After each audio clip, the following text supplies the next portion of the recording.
C'est un exercice qui est extrêmement intéressant. On rencontre beaucoup de gens dans l'étude.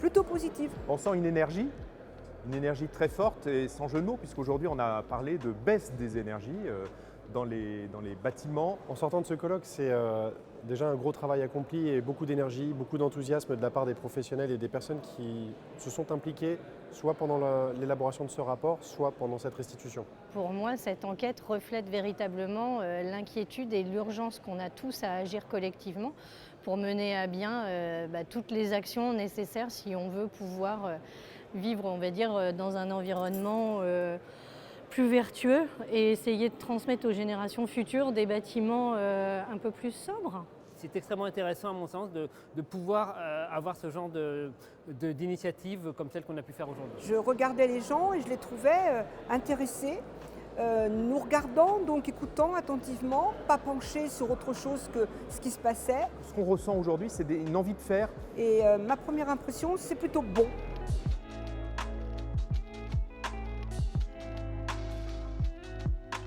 La mesure la plus importante, c'est certainement cette acculturation à faire, ces formations près de l'ensemble des utilisateurs, mais tous les acteurs finalement de cette rénovation énergétique des bâtiments tertiaires. Il y a une mesure qui est assez compliquée, c'est celle de l'analyse de cycle de vie.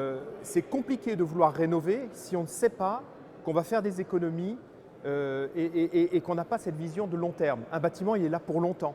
Et donc l'analyse de cycle de vie, c'est avoir une analyse sur la totalité de la durée de vie d'un bâtiment, y compris donc avec ses consommations. Et là, il y a une préconisation du Césaire qui est de raisonner en cycle de vie et ça me paraît vraiment intéressant. C'est l'accompagnement des acteurs qui ne sont pas tous aussi sachants et qui ont parfois besoin d'être formés au contexte, de comprendre les enjeux pour pouvoir passer à l'acte et faire les premiers pas. On a beaucoup parlé de formation au métier vert. Je pense que la formation dans le bâtiment au sens général sur tous les métiers est vraiment un enjeu si on veut pouvoir atteindre les objectifs de demain. C'est vraiment ce besoin de donner de l'information qui permet de prendre des décisions, mais en même temps donner envie. C'est quelque chose aussi qui m'est apparu important. Le manque de personnel formé est réellement crucial aujourd'hui. Cette action d'accompagnement qui est importante.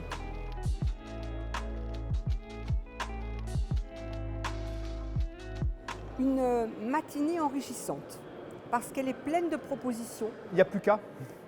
Il y a beaucoup de choses à faire encore. La principale conclusion, je pense que c'est le reflet par le Césaire que la société civile s'est approprié les enjeux du changement climatique et ses conséquences dans la rénovation du bâtiment. La conclusion de cette matinée, c'est que les réponses sont multiples.